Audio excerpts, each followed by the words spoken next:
Rais, karibu tuongoze katika sherehe hii ya siku ya leo. Karibu Mheshimiwa Rais.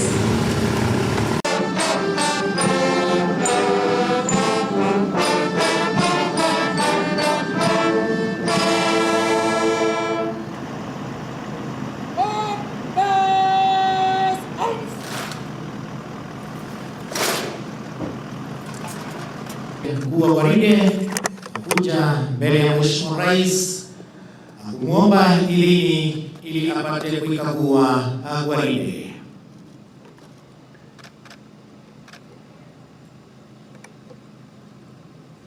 Your Excellency, recruits and instructors on parade, formed up, present, and ready for your inspection. Sir.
Basi baada ya mgeni wetu Mheshimiwa Rais Uhuru Muigai Kenyatta kuikagua ile gwaride, ni wakati wake mkuu wa gwaride hili kumwomba idhini ili apate kuendelea na gwaride.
Na hatua watakazoenda ni hatua 5200.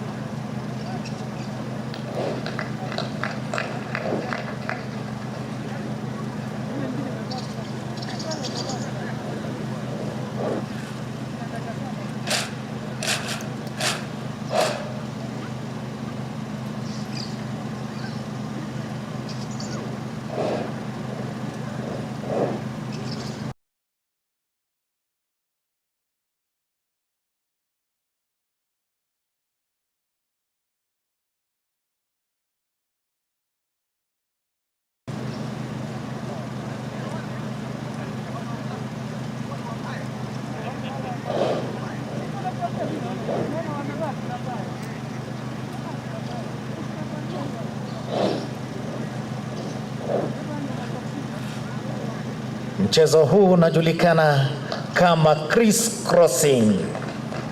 Wanapishana, hakuna ambaye anaguza mwenzake, zozote ni hesabu.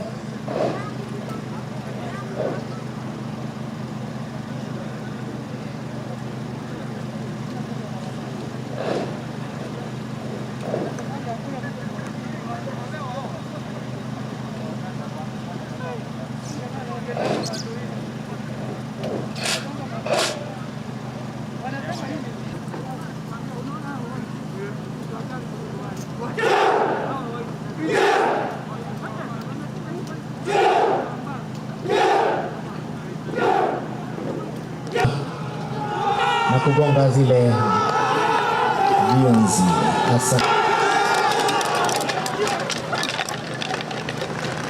Tuwape makofi. Mchezo unaojulikana kama chest bicep.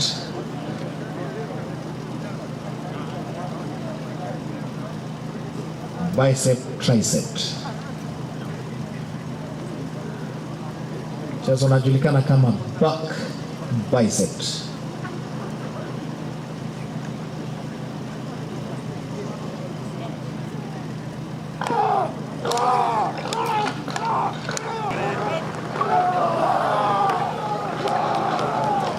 Tuwape makofi tafadhali. Asanteni sana.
Kuja mbele yako kiongozwa na mkuu wa gwaride.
zaidi katika vitengo mbalimbali ili kuzipokea zawadi.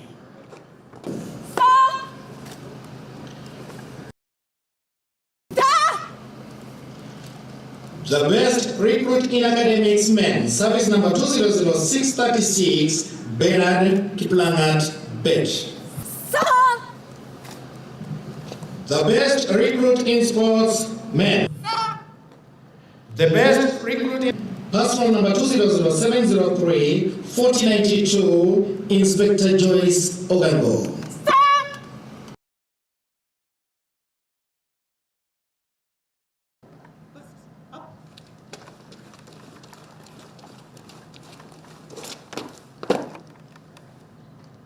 Congratulations.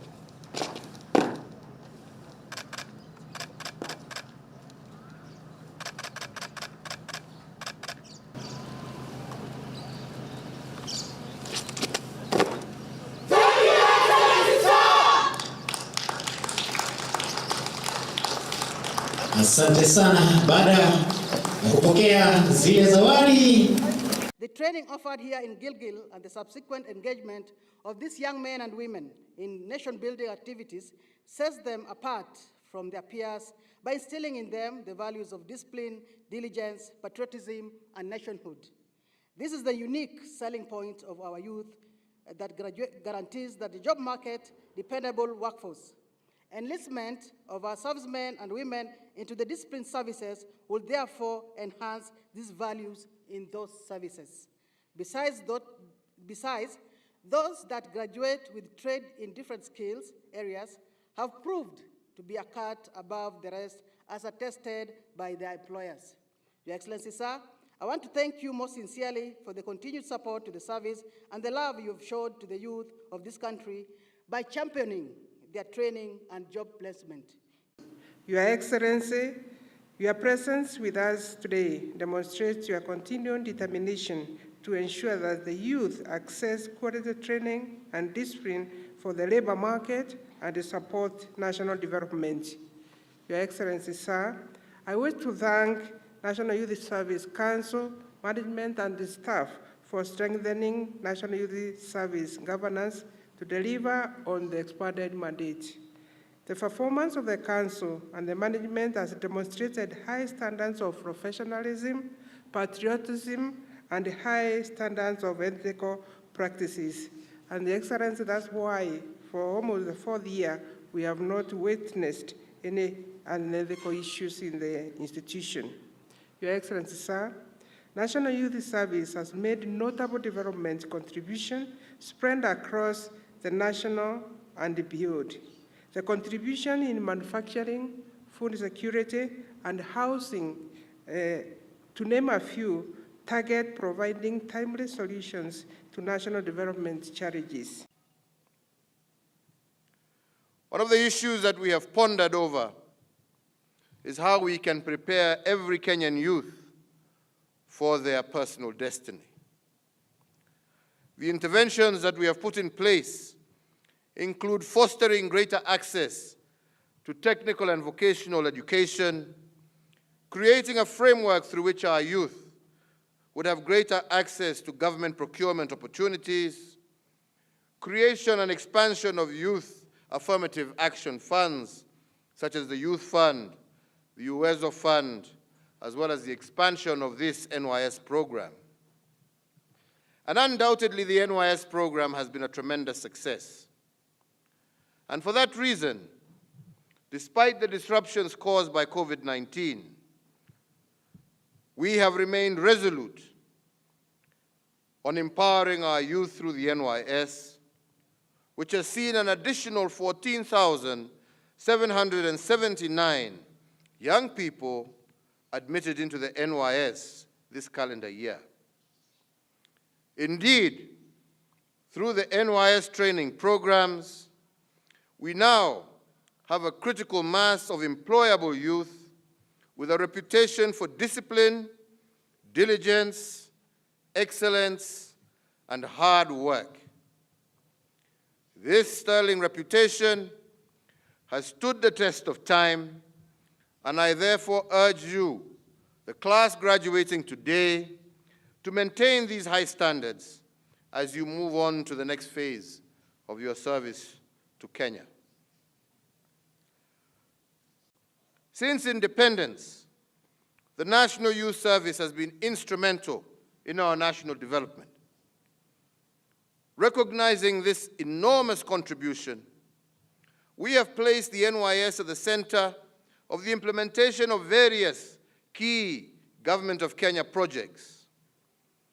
For example, the service recently entered into a partnership with the Kenya Power and Lighting Company, by which NYS participated in a countrywide exercise to improve KPLC's efficiency in delivering electricity to all corners of Kenya.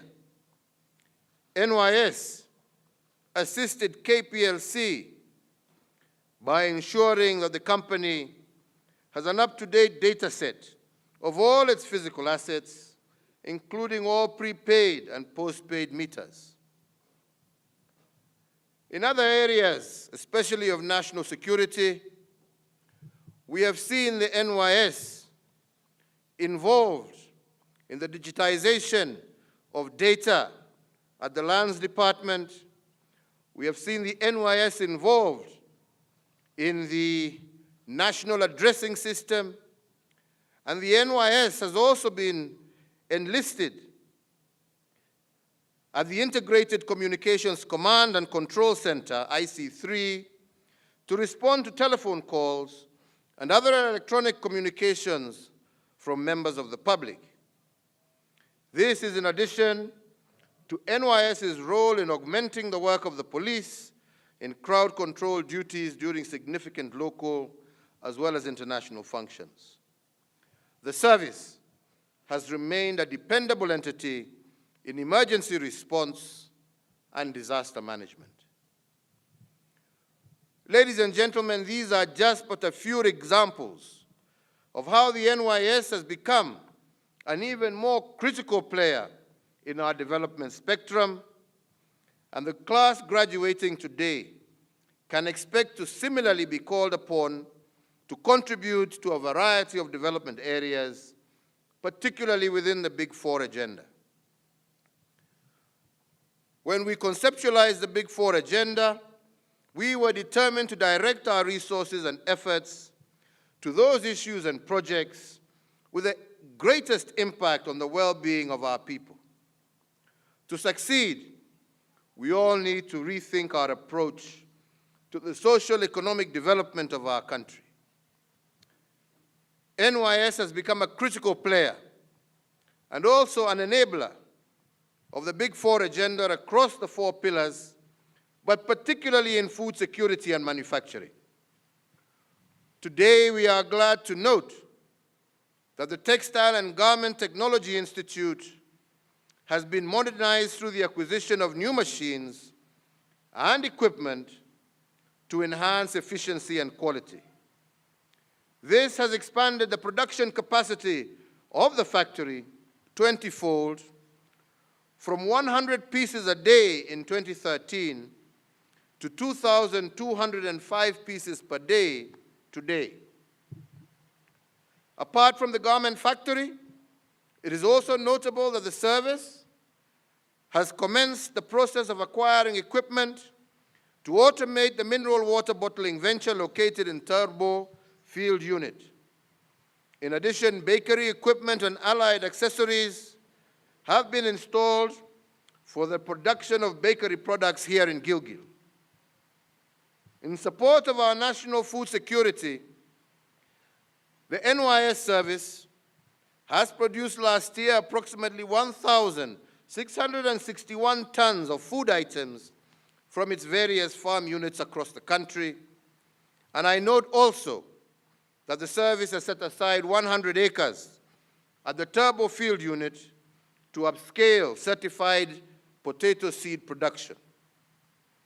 With all these initiatives in place, there is no reason why the service cannot be fully self-sustaining, in addition to adding to the resources available to the national